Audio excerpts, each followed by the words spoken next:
Kavitha publication 40ஆம் ஆண்டில் தடமதிக்கின்ற இந்த நல்ல வேளைக்கு வருகை தந்திருக்கின்ற சான்றோர் பெருமக்களை, இந்த விழாவிற்கு தலைமையேற்று வழிநடத்துவதற்காக குன்றக்குடியிலிருந்து வருகின்றிருக்கக்கூடிய குருமகா சன்னிதானம் தவ திரு குன்றக்குடி பொன்னம்பலடிகளார் அவருடைய அருள் தலைமையில் இந்த விழாவில் பங்கேற்க இருக்கின்ற சான்றோர் பெருமக்களை கவிதா பதிப்பகத்தின் உரிமையாளர் சேது சொக்கலிங்கம் அவர்களும் திருமதி கவிதா சிவி அவர்களும் அரங்கிற்கு அழைத்து வருமாறு அன்போடு கேட்டுக்கொள்கிறோம். விழாவிற்கு தலைமை தாங்குகின்ற பெருமகனார் தவ திரு குன்றக்குடி பொன்னம்பலடிகளார் அவர்களும், நூல்களை வெளியிட்டு சிறப்புரை வழங்குவதற்காக வந்திருக்கின்ற மேனாள் மத்திய நிதியமைச்சர் திருமிகு ப. சிதம்பரம் அவர்களையும், திருமதி கௌரி ராம்நாராயண் அவர்களையும், ரமணன் அவர்களையும், நீதி நாயகம் திரு கே. சந்துரு அவர்களையும், முனைவர் மேனாள் துணைவேந்தர் மா. ராஜேந்திரன் அவர்களையும், கவிஞர் கோ. சிற்பி அவர்களையும், அருணோதயம் அருணன் அவர்களையும், விஜயா பதிப்பகம் வேலாயுதம் அவர்களையும், மு. மேத்தா அவர்களையும் இந்த அரங்கிற்கு அன்போடு எழுந்தருளுமாறு கேட்டுக்கொள்கிறோம். திருமதி பாரதி பாஸ்கர் உள்ளிட்ட அறிஞர் பெருமக்களை அன்போடு மேடைக்கு வரவேற்கின்றோம்.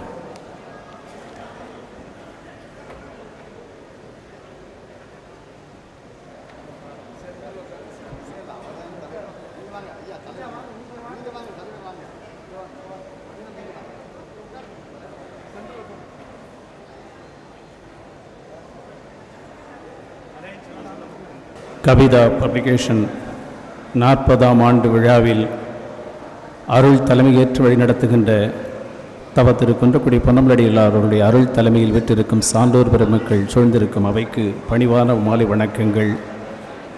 மகாகவி பாரதியாரின் பெருமுழக்கத்தோடு தொடங்குகிற இந்த நிகழ்ச்சிக்கு பாரதி தமிழ் பாட வருகிறார்கள்.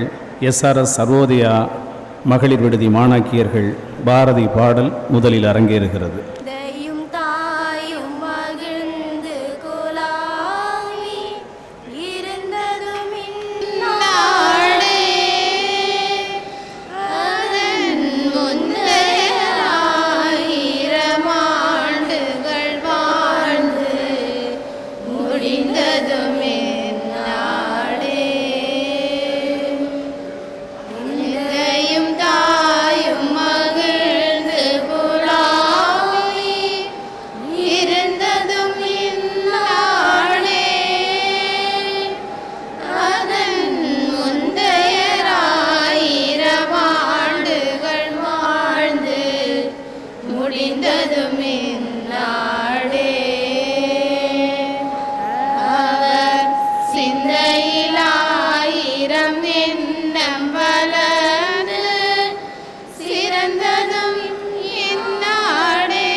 இந்த மாலை வேளையில் எழுத்து இமயம் ஜெயகாந்தனின் அரங்கமாக மலர்கிறது. இந்த அரங்கம் எப்பொழுதுமே ஜெயகாந்தன் சபை அவரை தலைமையாக வைத்து தொடங்குவது மரபு. இன்றைக்கு ஜெயகாந்தன் இந்த அரங்கமாக நம்மில் எழுந்தருளி இருக்கிறார். ஜெயகாந்தன் சபை இங்கே குழுமி இருக்கிறது. அவரோடு சகృதயர்களாக இருக்கிறவர்களும் இலக்கிய நேயர்களும் அவர் எழுத்தின் அன்பிற்கு பாத்திரமானவர்களும் குழுமி இருக்கிற இந்த அரங்கத்தில் தமிழகத்தில் மட்டுமல்லாமல் இந்தியா முழுவதும் பல்வேறு திசைகளிலிருந்து வருகின்றிருக்கின்ற சான்றோர் பெருமக்கள் அனைவரையும் கவிதா பப்ளிகேஷன் நிறுவனத்தின் சார்பாக வரவேற்பதற்காக வருகின்றார் திருமதி கவிதா சிபி அவர்கள். இப்பொழுது வரவேற்புரை. வணக்கம். பக்ருளி ஆற்றுடன் பன்மலை அடுக்கத்து குமரி கோட்டையும் கொடுங்கடல் கொண்ட பின்னும் அடையாளமின்றி அழிந்து விடாமல் நிமிர்ந்து எழுந்த அழிவிலா தமிழே, இரு வரிக்குள்ளே முழு உலகடக்கும் பெருவலு பொருந்திய வழுவிலா மொழியே, அமிழ்து அமிழ்தெனச் சொல்ல சொல்ல தமிழ் தமிழென்றே ஒலிக்கிற அழகே, பனை ஓலை முதல் கணினி மௌஸ்வரை கால குறிப்புணர்ந்து உருமாறும் பேரழகே, தாயால் வளர்ந்தோம், தமிழால் தான் தலை நிமிர்ந்தோம், தாய்ப்பாலா எம்மை வாழ வைக்கும் தமிழே, வணங்குகிறேன் உன்னை. இளமையை விட்டுவிடாமலும் பழமையின் பெருமையை மறந்துவிடாமலும் தொட்டும் தொடாமலும் 40ஐ தொடுகிறது நீங்கள் நேசிக்கும் கவிதா பதிப்பகம். இந்த வெற்றியும் வளர்ச்சியும் உங்களுடையது. உங்கள் நம்பிக்கைக்கேற்ற நடத்தல் மட்டுமே எங்களுடையது. நாங்கள் நடந்து வந்த பாதையெல்லாம் மலர்களை தூவினீர்கள். அடர்ந்து படர்ந்து தொடர்ந்து வளர மழையென உதவினீர்கள். ஏங்கிடும் சிசுவை தாங்கிடும் பசுவாய் 40ஐ தொடும் வரை எங்களுடன் இருக்கும் உங்களுக்கு எங்கள் பணிவான வணக்கங்கள். JK என்பது பெயர் சுருக்கம் அல்ல, அடுத்த தலைமுறை தமிழின் தொடக்கம். JK என்கிற இரட்டை எழுத்துக்குள் சீரிழமை மாறாத தமிழ் வளம்.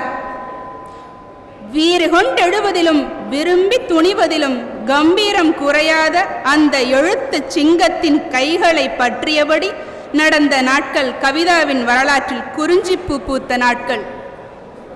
இமயம் மட்டுமில்லை ஜெயகாந்தன், தமிழ் இலக்கியத்தின் இதயம். கவிதா பதிப்பகமும் கவிதா சொக்கலிங்கமும் நினைந்து நினைந்து போற்றுகிற அந்த சிங்கத்தின் பெயர் தாங்கும் இந்த அரங்கில் நிகரற்ற நிஜமான மனிதனை, சிங்கம் JKவை வணங்கி மகிழ்கிறேன். ஏழையின் சிரிப்பில் இறைவன் என்கிற ஆன்மீக பகுத்தறிவை பரப்புகிற குணக்குடியே, மதுவில் மூழ்கி மதிமயங்கும் மாநிலத்தில் மதுவற்ற தமிழ்கொடியை வழிநடத்தும் தனிக்கொடியே, ஆழிப்பேரலையின் ஊழி கூத்துக்கு இரையான மானுடரை அரவணைத்த மானுடமே, வீழும் தமிழனத்தை சூழும் இருள் நீக்க மனிதத்தால் மதங்களை இணைக்கும் குன்றக்குடியே, விண்ணம்பலம் போற்றுகிற பொன்னம்பல பெருந்தகையே, வருக வருக. காந்தி முகத்தை கணினி யுகத்தில் பதிந்து பொதிந்து தந்த பொருளியல் அறிஞனே, இந்திய பொருளியலின் அப்டேட் முகமே, இயற்றல் ஈட்டல் காத்தல் வகுத்தல் எனும் வள்ளுவத்தால் நாட்டை மீட்டெடுத்த நிபுணனே, எண்களை நேசித்தாலும் எழுத்தை சுவாசித்து புத்தம் புதுவயலில் தமிழ் வளர்க்கும் தூயவனே, வலுவும் பொலிவும் அரசியலில் இருப்பினும் ஆடம்பரம் மறுக்கும் மாண்பமை சிதம்பரம் அவர்களே, வருக வருக. அமர்ந்திருந்த அரியணையின் வரலாற்றை அறிந்திருந்தும் சட்டம் இருட்டறை என்பது தெரிந்திருந்தும் சட்ட அறிவாலும் துணிவாலும் தடை உடைத்து கடையனுக்கும் கதிமோட்சம் கிடைக்க வழிவகுத்து எளியவரும் நீதியை பெறுவதற்கு துணை நின்று நீதி நியாயங்களின் தாயகமாய் திகழும் நீதி நாயகம் சந்துரு அவர்களே, வருக வருக. மரபையும் மறக்காத புதுமையையும் மறுக்காத ஆற்றுப் பொள்ளாச்சியின் அழகிய நதியே, அணைகளை உடையுங்கள் ஆறுகள் பாடட்டும் என்கிற கனவை எடுத்துரைக்கும் மானுடனே, பாரதியே குரு, அவன் எழுத்தே வேதம் என்ற நிலையில் தெரியாது தமிழாய் விரிபவனே, மாற்று மொழிகளின் மாசற்ற படைப்பால் தமிழ் மொழியை ரீசார்ஜ் செய்யும் செந்தமிழ் சிற்பி அவர்களே, வருக வருக. பட்டும் படாமலும் நழுவுகிற தலைமுறையில் தாயாய் தமிழை தழுவுகிற புரவலர், ஆய கலைகளையும் தமிழ் சிற்றிதழ்களையும் தாங்கி பிடிக்கிற பண்பாட்டு காவலர், டிசம்பரில் சென்னை நகர் இசையாய் நனைய கிள்ளி கொடுக்காமல் அள்ளி கொடுப்பவர், பட்டு துகில் போன்ற புன்னகை மாறாமல் வாங்க குடம் நிறைக்கும் வள்ளல் பெரும்பசு, தமிழ் கலை இலக்கியத்தின் தகப்பன் சாமி, பத்மஸ்ரீ நல்லி குப்புசாமி அவர்களே, வருக வருக.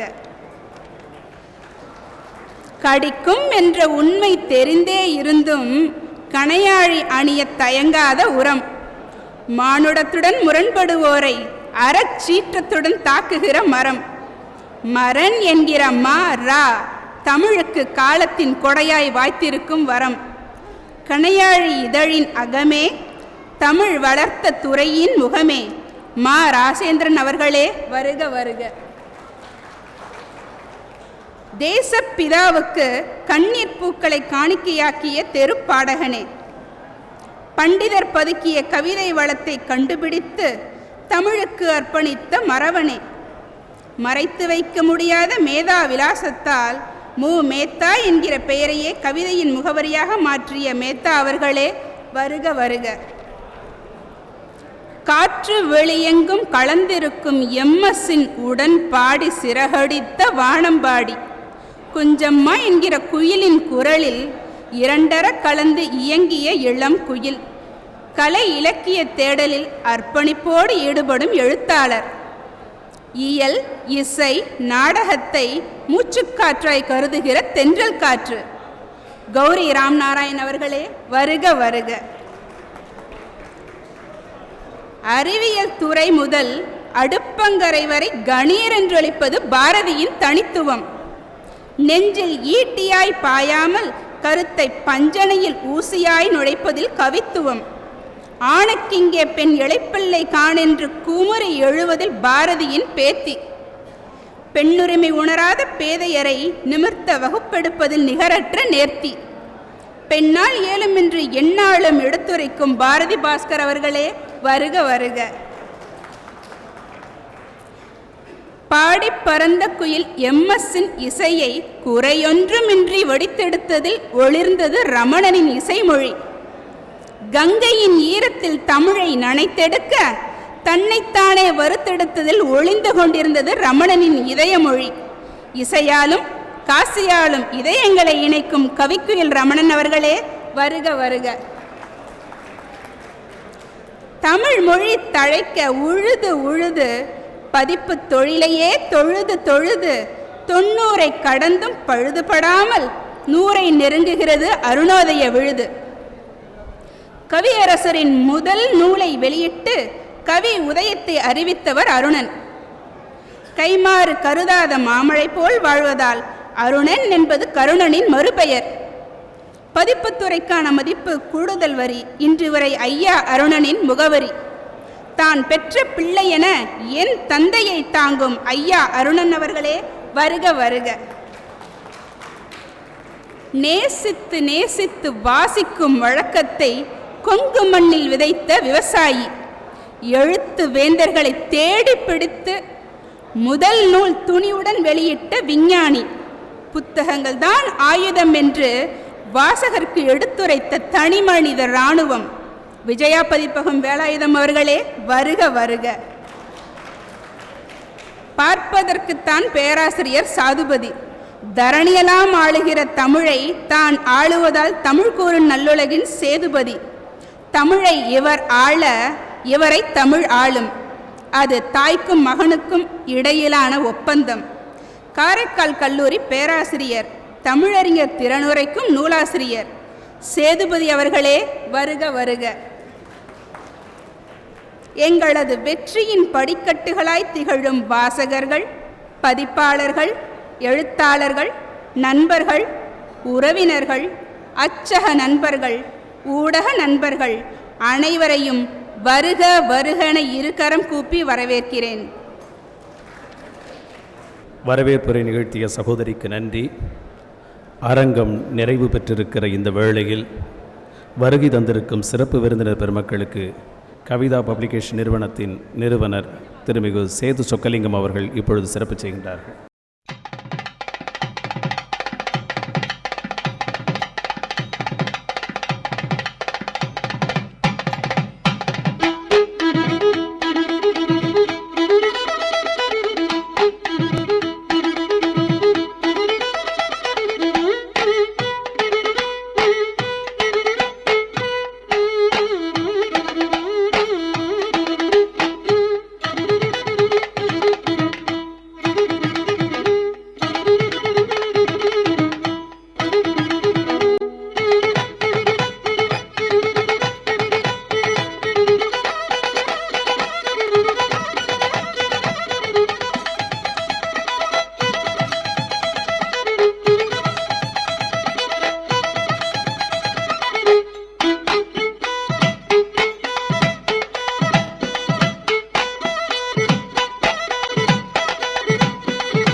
கவிதா பப்ளிகேஷனுடைய 40வது ஆண்டு விழாவின் இந்த நிகழ்வுகளின் சிறப்பு நிகழ்வாக 105 நூல்கள் இந்த மண்டபத்தில் வெளியிட இருக்கின்றன. தமிழகத்தின் தலைசிறந்த எழுத்தாளர் பெருமக்களும் வாசக பெருமக்களும் ஒன்றாக குழுமியிருக்கின்ற இந்த நல்ல அரங்கத்தில் இப்பொழுது 105 பெருநூல்களையும் வெளியிடுகிறார்கள். நிகழ்ச்சி அரங்கேறுகிறது. வணக்கத்திற்குரிய மேனாள் மத்திய நிதியமைச்சர் பெருமகனார் ப. சிதம்பரம் அவர்கள் வெளியிட கவிஞர் கோ. சிற்பி அவர்கள் அந்த பிரதியினை பெற்றுக்கொள்கிறார்கள். 105 நூல்கள் இப்பொழுது வெளியிடப்பெறுகின்றன.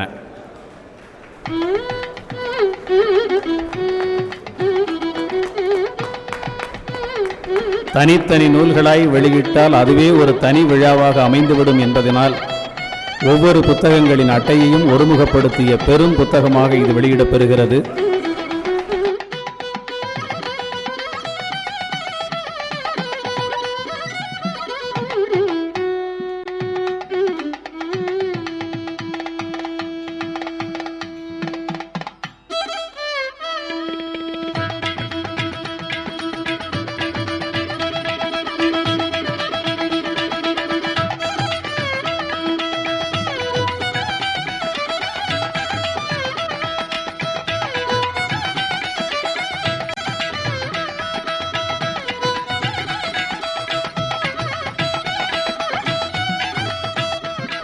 இது பல பேரறிஞர்களின் 100ஆண்டு விழா காலம். காற்றின் திசைகளில் தமிழை அழகுற எழுதிய பெருமாட்டி MS சுப்புலட்சுமி அவர்களின் 100ஆண்டு விழா காலம் இது. அந்த சிறப்பு வெளியீடாக திருவாளர் ரமணன் அவர்கள் எழுதியிருக்கக்கூடிய காற்றினிலே வரும் கீதம் என்கிற இந்த இனிய நூலை பத்மஸ்ரீ நல்லி குப்புசாமி அவர்கள் வெளியிட MS சுப்புலட்சுமி அம்மையாரின் பேத்தியாக திகழ்கின்ற முனைவர் திருமதி கௌரி ராம் நாராயண் அவர்கள் பெற்றுக்கொள்கிறார்கள். இந்த நூலினை சேது சொக்கலிங்கத்தோடு சேர்ந்து கவிதா சிவி அவர்களும் ஏந்தி செல்கிறார்கள்.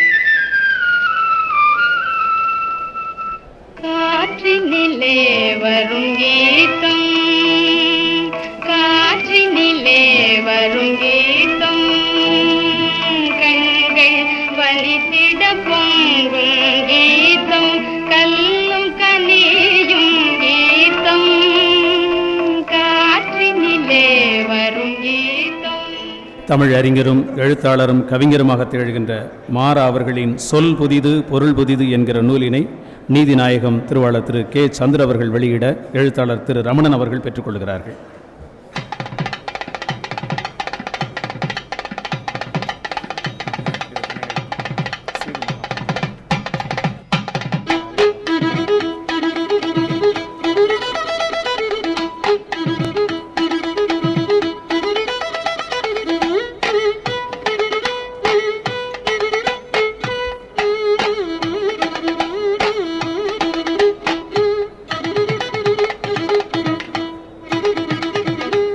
நன்றி. தொடர்ந்து கணையாழி கவிதைகள், கட்டுரைகள், கதைகள் ஆகிய 3 நூல்களையும் திரு மா. ராஜேந்திரன் அவர்கள் வெளியிட அருணோதயம் அருணன் அவர்களும் விஜயா வேலாயுதம் அவர்களும் பெற்றுக்கொள்கிறார்கள்.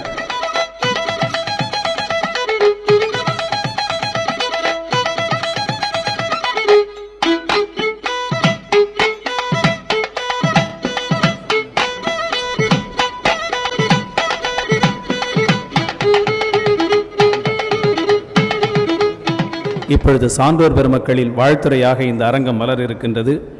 எல்லா நிகழ்ச்சிகளிலும் முன்னிலை வகித்தும் சிறப்பு நிலை வகித்தும் தன் உரையை அன்போடு வெளியிட பெருமகனார். பட்டுத்துறையிலும் சரி, கவிஞர் பாரதியின் பாட்டுத்துறையிலும் சரி முத்திரை பதித்திருக்கின்ற கைராசிக்காரர் வணக்கத்திற்குரிய பத்மஸ்ரீ நல்லி குப்புசாமி செட்டியார் அவர்கள் இப்பொழுது வாழ்த்துரை வழங்க வருமாறு அன்போடு வேண்டுகிறோம். வருக. பிறந்த 1940, படித்தது பூரா டி நகரில் ராமகிருஷ்ணா மிஷன் எலிமெண்ட்ரி, அதுக்கப்புறம் உயர்நிலைப்பள்ளி. பள்ளிக்கூடம் விட்டோன்னே யாரும் வீட்டுக்கு போக மாட்டோம், நேராக இதுக்கு தமிழ் பண்ண வருவோம். அந்த காலத்தில் அவர் என்ன பண்ணுவார், சின்னனாவில் வெளியில் ஒரு கரும்பலகை இருக்கும், அப்போ புதுசாக வந்து ஒரு புத்தகத்துலேருந்து ஏதாவது ஒரு பேரை அது எழுதி வைப்பார். ஏன்னா அது படிச்சுட்டு அது போய் புத்தகம் பார்க்கலான்னு தோணும் மனசில். அப்படி அப்போது அந்த காலத்துக்கு வேறு வசதிகள் எதுவும் இல்லாத காலத்தில் வருவோம், பார்த்தோம் ஏதோ ஒரு புக்ஸ் வாங்கிப்போம். இது மாதிரி குழந்தைகள் சம்மந்தப்பட்ட புக்ஸ் எல்லாம் வாங்குவோம். இன்றைக்கி இந்த எம்எஸ்எம் புத்தகத்தில் பார்க்கும்போது தான் பழைய மியூசிக் அகாடமி ஹால் இருந்த அந்த கட்டடம் ஃபோட்டோ எடுத்து போட்டிருக்காங்க. நான் பார்த்தேன். சக்தி வைகோவிந்தனுடைய காரியாலயம், சக்தி காரியாலயம் அங்கே தான் இருந்தது. எங்கள் தகப்பனாரோட போயிருக்கேன் அணில் பத்திரிகை இதெல்லாம் வாங்கிறதுக்கு. அதே மாதிரி கல்கண்டு ஆசிரியர் அங்கே இருந்துட்டு தான் அப்புறம் லேனா தமிழ் ஃபாதர் தமிழான் அவர்கள் வந்து கல்கண்டு வந்து குமுதம் நிறுவனத்துடன் சேர்ந்து அது ஒருத்தரே அதில் இருக்க 32 பக்கம் அவரே எழுதுகிற மாதிரி முதல் இது வரைக்கும் யாரும் பண்ணாத ஒரு புதுமை. அது புஸ்தகம் புறாமல் வந்து அவருடைய எழுத்து தான் இருக்குது. அது மாதிரி இருந்தது நிறைய. அந்த மாதிரி காலகட்டங்களில் எங்களுக்கு ஏதாவது 10 வயசு 11 வயசு உள்ளவங்கெல்லாம் ரொம்ப விரும்பி படிக்கக்கூடிய புத்தகம், அவங்களுக்கெல்லாம் ஒரு எங்களை மாடல் தான் தமிழானந்தான்னு சொல்லக்கூடிய ஒரு சூழ்நிலை இருந்தது. அதனால் படிக்கிற பழக்கத்தை தமிழ்நாட்டில் ஏற்படுறதுக்கு முழுக்க காரணம் வந்து செட்டிநாட்டை சேர்ந்த தேவக்கோட்டை சேர்ந்த அந்த பதிப்பங்கள் தான் நான் சொல்லணும். அதே சேது சொக்கலிங்கம் முதல்ல சேது சொக்கலிங்கத்தை இந்த அளவுக்கு தயார் பண்ணி கொடுத்தது துடுப்புறார் வீடுன்னு செந்தில்நாதன் செட்டியார் ராதா பதிப்பகம்னு பாண்டிவிஜாவில் வச்சுருந்தார்.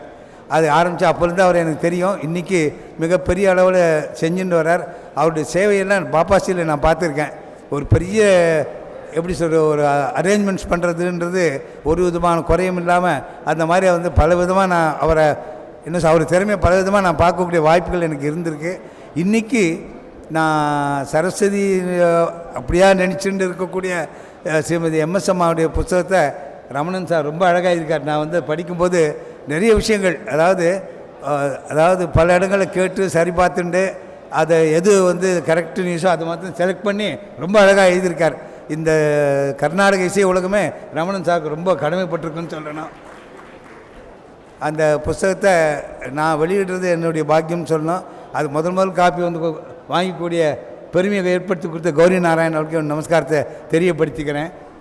கௌரி நாராயண் ஒரு தரம் பேட்டிக்காக வந்திருந்த போது வாழ்க்கையில் நடந்த முக்கியமான விஷயங்கள், இன்ட்ரெஸ்டாக இருக்கக்கூடிய சில விஷயங்கள் சொல்லுங்கன்ட்டு அதுக்கப்புறம் சில விஷயங்கள் சொல்லிட்டு வந்தேன் அவங்க கையில். ஒரு விஷயம் வந்து அவங்க பார்த்து இது ரொம்ப ஜனங்கள் அதாவது படிக்கிற வாசகர்கள் ரொம்ப எதிர்பார்த்து படிப்பாங்கன்னு அது போடும்போது பாக்ஸ் போட்டிருந்தாங்க. என்னென்னா இது 1965 66 அந்த காலகட்டம் இருக்கும். அப்போது டிவிஎஸ்லேருந்து அவங்க பிரேமா சீனிவாசனும் அவங்க கூட யாரோ ஃபாரினர் ஒரு அம்மா வந்திருந்தாங்க. கடைக்கு வந்துட்டு ஏதோ பர்ச்சேஸ்லாம் பண்ண இப்போ மாதிரி இருக்காது. அப்போ வந்து அந்த தெருவில் நடமாட்டமே இருக்காது. அப்போ வந்துட்டு வண்டி இங்கே இருக்கட்டும்னு சொல்லிட்டு நடந்து அங்கே மார்க்கெட் இருந்தது அந்த காலத்தில். சின்னநாமல் தான் அந்த மார்க்கெட் ஏற்படுத்துறது கூட காரணம். அங்கே போய்ட்டு தான் நான் பர்ச்சேஸ் பண்ணி வந்தாங்க. வந்து காரில் ஏறும்போது என்கிட்ட வந்து அவங்களுக்கு ஞாபகம் இருக்குன்னு நினைக்கிறேன். இவங்க யாருன்னு தெரியுதான்னு எனக்கு கேட்டாங்க. அந்த ஃபாரினர் லேடி காமிச்சு தெரியல அப்படின்னு சொன்னேன். அவங்க தான் ஜாக்லின் கென்னடி. ஒரு செக்யூரிட்டி ஒன்றும் இல்லை. அவங்க பாட்டு மெதுவாக போய் மார்க்கெட்டில் சுற்றிட்டு வந்து சேர்ந்துருக்காங்க. அப்புறம் மறுநாள் வந்து பிரேமா சின்ன ஃபோன் பண்ணி ஏகப்பட்ட ஃபோன் கால் கௌரியம்மா இது மாதிரி எழுதியிருக்காங்க, இது மாதிரி நடந்தான்னு என்னை கேட்டாங்கன்ட்டு. அந்த மாதிரி அந்த எழுதும்போது எதை வந்து வாசகர்கள் எதிர்பார்ப்பாங்கன்றது அதை பார்த்து அவங்களுக்கு ரொம்ப எனக்கும் பெருமையை சேர்த்து கொடுத்து எனக்கு நமஸ்காரத்தை தெரியப்படுத்திக்கிறேன். அதே மாதிரி இந்த எழுத்துத்துறைக்கு நான் வர இருந்த முக்கிய முழுமுதற் காரணம் அருணோதயம் அருண் சார் தான். அவர் முதல்ல சின்ன நாமளோடு இருக்கும்போது எனக்கு பழக்கம் உண்டு. அவர் 30 வருஷம் பூர்த்தி ஆகுனா 82ல் ஒரு 30 புத்தகங்கள் அதாவது கவிதைகள், சிறுகதை, நாவல் அந்த மாதிரிலாம் தொகுப்பாக போடணும்னு சொல்லிட்டு ஒன்று வரலாறு போடணும்னு சொல்லிட்டு சொன்னார். அப்போ நான் இது வரைக்கும் எழுதி எனக்கு பழக்கம் இல்லையே அப்படின்னு சொன்னேன். இருங்க, நீங்கள் மாணிக்கவாசன் ஒருத்தர் நான் கூட உங்களுக்கு ஹெல்ப் பண்ண சொல்கிறேன், நீங்கள் சொல்லுங்கள், நீங்கள் எழுத முடியல நீங்கள் சொல்லிட்டு வாங்க அவங்க எழுதிப்பாங்கன்ட்டு. ஒரு 3 நாளில் தயாராச்சு அந்த புஸ்தகம். ஒரு 80-90 பக்கத்தில். அதுதான் முதல் என்னுடைய நான் எழுதுறதுக்கு காரணமே அவர் தான். எனக்கு தைரியம் இல்லை.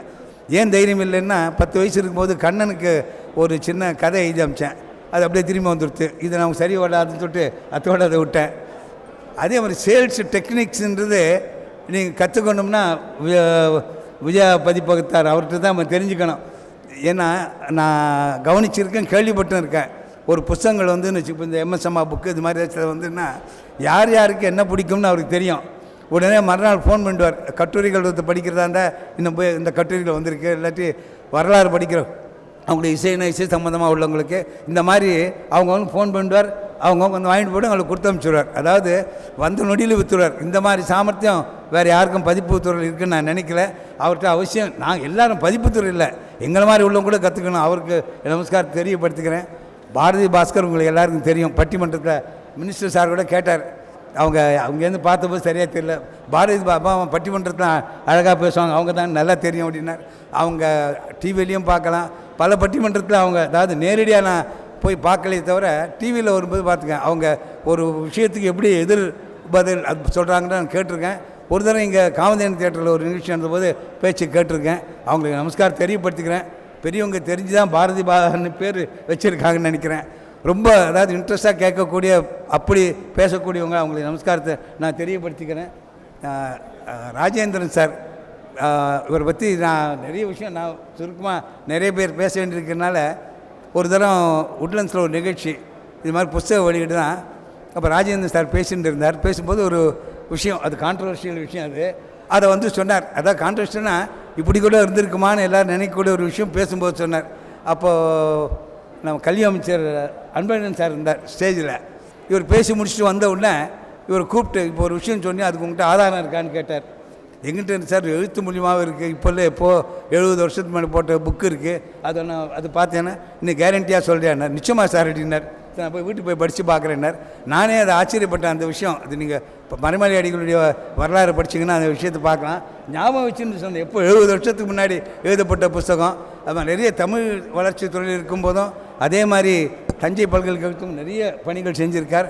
கணையாழி இன்றைக்கி நிற்கிறதுனா காரணம் ராஜேந்திரன் சார் தான். அவருக்கு நாம் அதாவது வாசகர் சார்பில் நமஸ்காரத்தை தெரியப்படுத்திக்கிறேன்.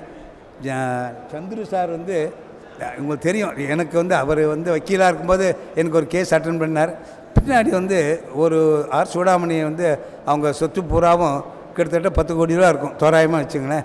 அதை வந்து தர்மமாக கொடுத்துடணும்னு சொல்லிவிட்டு அந்த பொறுப்பு வந்து சந்துரு சார் தான் ஒப்படைச்சாங்க. நீங்கள் வந்து முடிச்சு கொடுத்துடணும்னு சொல்லிட்டு ராமகிருஷ்ணாமனை ஆரம்பித்து இத்தனை வருஷத்தில் மிகப்பெரிய தொகைன்றது சந்துரு மூலியமாக எங்களுக்கு கிடைச்ச தொகைனா 6 கோடி ரூபா மடத்துக்கு, 4 கோடி ரூபா அந்த ஸ்டூடெண்ட்ஸ் ஹோமுக்கு. இவ்வளோ பெரிய தொகை இந்த 100 வருஷத்தில் யாருமே அது கொடுத்ததில்லை. அவருக்கு எங்கள் மடம் வந்து ரொம்ப கனவுப்பட்டிருக்கு. அது ஒவ்வொருத்தரை பற்றி நான் நிறைய சொல்லணும். வந்து நான் நிறைய நேரம் எடுத்துக்கூடாதுன்ற ஒரு காரணத்தினால நான் வந்து அதாவது அதிகம் பேசக்கூடாதுன்னு நினைக்கிறேன். இந்த ரொம்ப அழகாக ஜெயகாந்தனுடைய மண்டபம்னு சொல்லிட்டு இன்றைக்கி பேர் வச்சுருக்காங்க. எனக்கு ஜெயகாந்தன் மேலே ரொம்ப பெரிய பிரியம் உண்டு, பக்தி உண்டுன்னு சொல்லலாம்.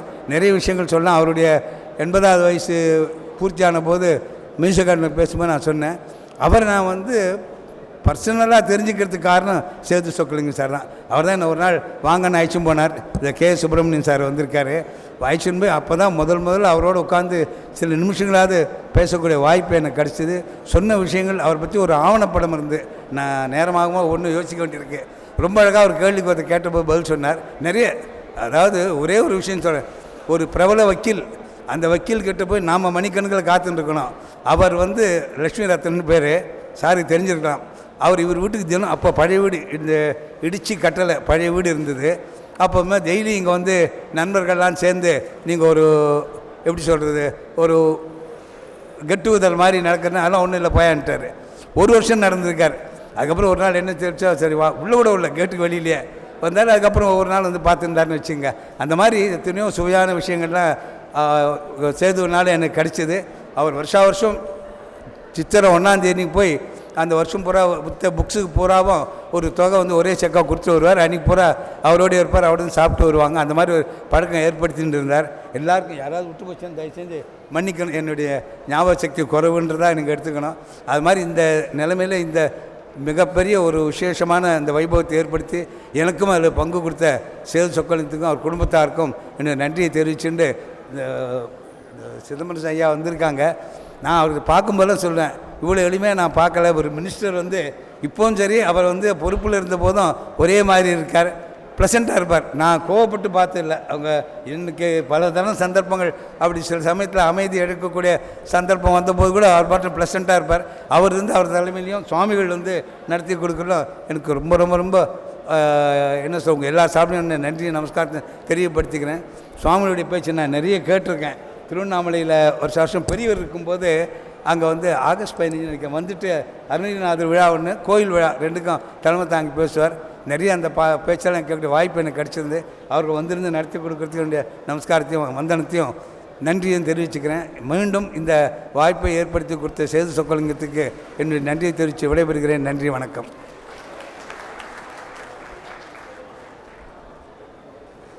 அரங்கம் பெரியது. இந்த அரங்கம் பெரியது. வந்திருக்கும் அறிஞர் பெருமக்களும் மிகப்பெரியவர்கள்.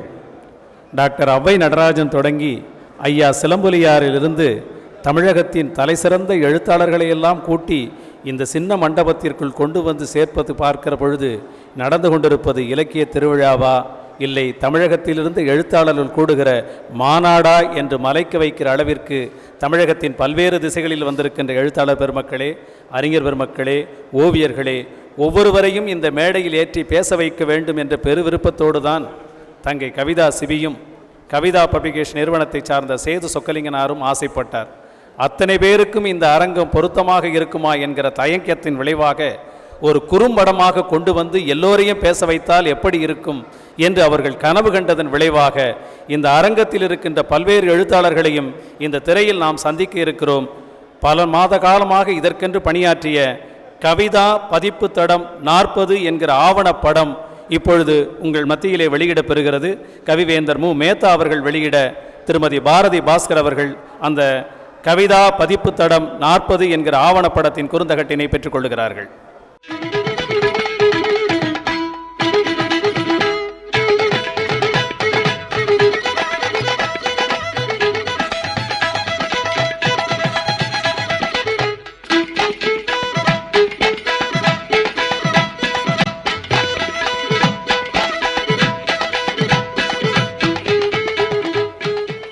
இந்த அரங்கில் பெருமகனார் திரு ரமணன் அவர்கள் இன்றைய வெளியிடப் பெற்றிருக்கின்ற எம்.எஸ். சுப்புலட்சுமி அவர்களுடைய வரலாற்றினை அற்புதமாக எழுதியிருக்கக்கூடிய எழுத்தாளர் பெருந்தகை திரு ரமணன் அவர்கள் காற்றினிலே வரும் அந்த கீதத்தின் நூல் அனுபவத்தை அறிமுகப்படுத்தி கவிதா பப்ளிகேஷன் நிறுவனத்தை வாழ்த்த வருகிறார்கள். அன்போடு வரவேற்கின்றோம். ஒரு எழுத்தாளனின் வாழ்க்கையில் மகத்தான தருணங்களில் சில அவற்றில் ஒன்று அவனும் அவனது எழுத்தும் சரியான முறையில் கௌரவிக்கப்பட்டு அறிமுகப்படுத்தப்படுவது. இன்று அது நிகழ்ந்திருக்கிறது. மனம் நிறைந்திருக்கிறது, மகிழ்ச்சியாக இருக்கிறது.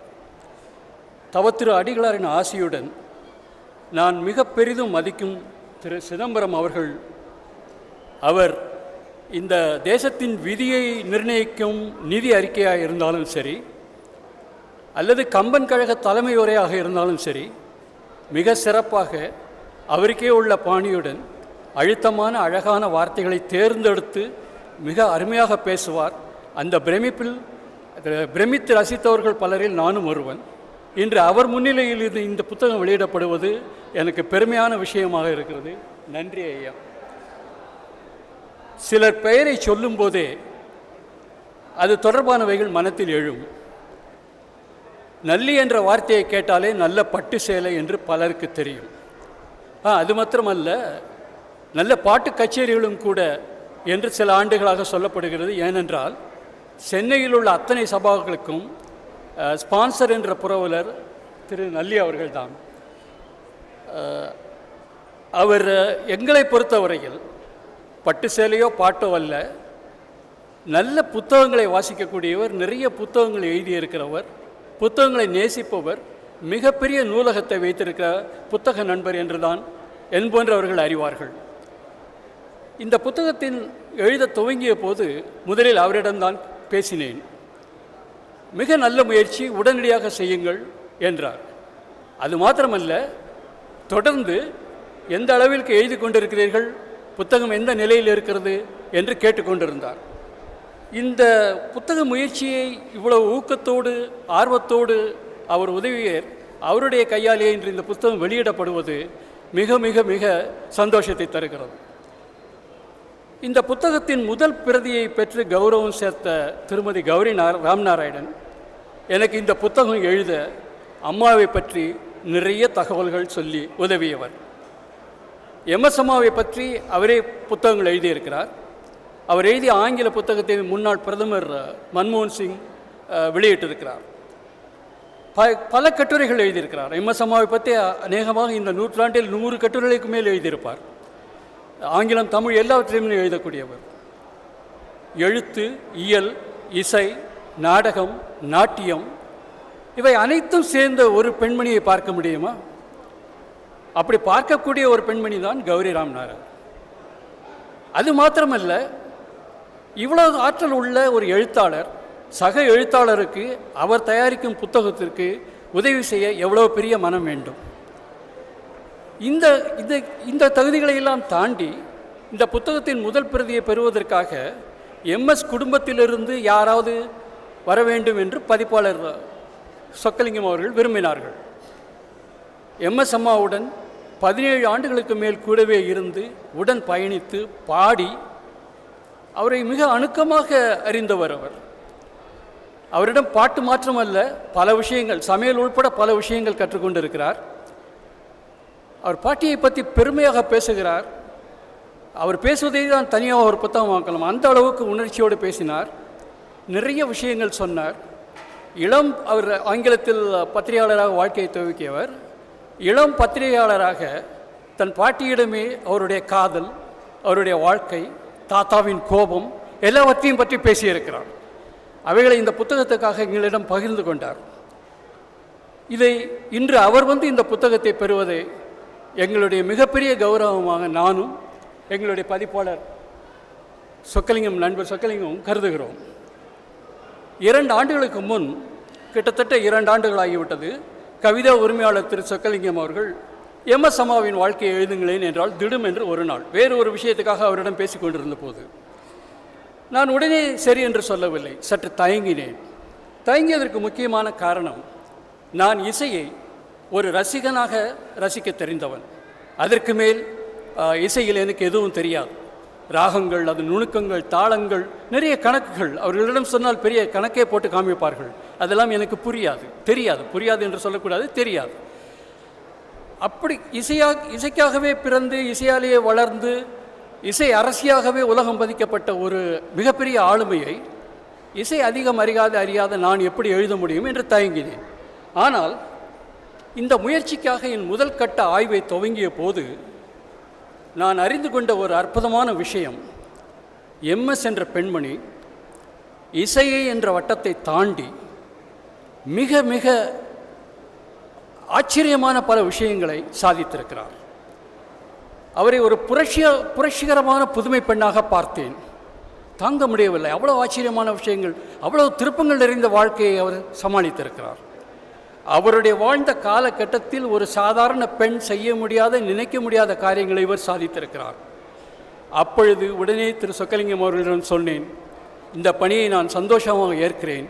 ஏனென்றால் வரும் தலைமுறைக்கு எம்எஸ் அம்மாவினுடைய இசையை தாண்டிய பரிமாணங்களை பதிவு செய்வது ஒரு எழுத்தாளனுடைய கடமை என்று நினைக்கிறேன் என்று இந்த பணியை துவங்கினேன். இதில் மறைந்த பல ஆண்டுகளுக்கு பின்னால் ஒரு ஆளுமையை பற்றி எழுதுவதில் நிறைய சவால்கள் இருக்கிறது. ஏனென்றால் பதிவு செய்யப்பட்ட விஷயங்களை தவிர புதிய பிற விஷயங்களை சேகரிக்க அவருடன் வாழ்ந்தவர்கள், அவரை பழகியவர்கள், அவரை நன்கு அறிந்தவர்கள், இவர்களுடன் பேசினேன். எல்லாருக்கும் அன்பே உருவான எம்எஸ் அம்மாவை பற்றி சொல்ல ஏதோ விஷயங்கள் இருக்கிறது. சொல்லுவதை கேட்டதையெல்லாம் எழுதிவிட முடியாது, ஆனால் எழுதாமல் விடவும் முடியாது. அத்தனை சுவாரஸ்யமான விஷயங்கள். என்ன செய்ய முடியும்? அவர் குடும்பத்தார்களுடனும் மூத்த பத்திரிகையாளர்களுடனும் இது பற்றி பேசி அதை உறுதி செய்து கொண்டு இந்த புத்தகத்தில் பதிந்திருக்கிறேன். இந்த புத்தகம் எழுதி முடித்தவுடன் திரு சொக்கலிங்கம் அவர்களிடம் இதை பற்றி பேசிய போது, ரமணன், இந்த புத்தகத்தை எம்எஸ் 100ஆண்டு விழாவிற்கு கவிதாவினுடைய அஞ்சலியாக, கவிதாவுடைய மிகப்பெரிய படைப்பாக கொண்டு வர விரும்புகிறோம். மிக உயர்ந்த அளவில் இதை அழகான வண்ண படங்களுடன் ஹார்ட் பவுண்ட் என்று சொல்லக்கூடிய பாதுகாக்கக்கூடிய அளவில் உள்ள புத்தகமாக வெளியிடப் போகிறோம். வணிகம் மாத்திரம் எங்களது நோக்கம் இல்லை. எம்எஸ் உடைய புத்தகம் எல்லோருடைய வீட்டிலும் பல காலம் இருக்க வேண்டும் என்ற நோக்கத்திற்காக இந்த புத்தகத்தை கொண்டு வரப்போகிறோம் என்று சொன்னவுடன் பிரமித்து போனேன். எம்எஸ் அம்மாவுடைய எழுத்து என் வழியாக இவ்வளவு அழகாக போய் சேரப்போகிறது என்று ஒரு கர்வம் கூட லேசாக தலை தூக்கியது. இதற்கு வடிவமைக்க கதிரவன் என்ற நண்பர் மிகவும் உதவி செய்தார். இந்த காலகட்டத்தை தொடர்ந்து காட்ட நிறைய புகைப்படங்கள் வேண்டியிருந்தது.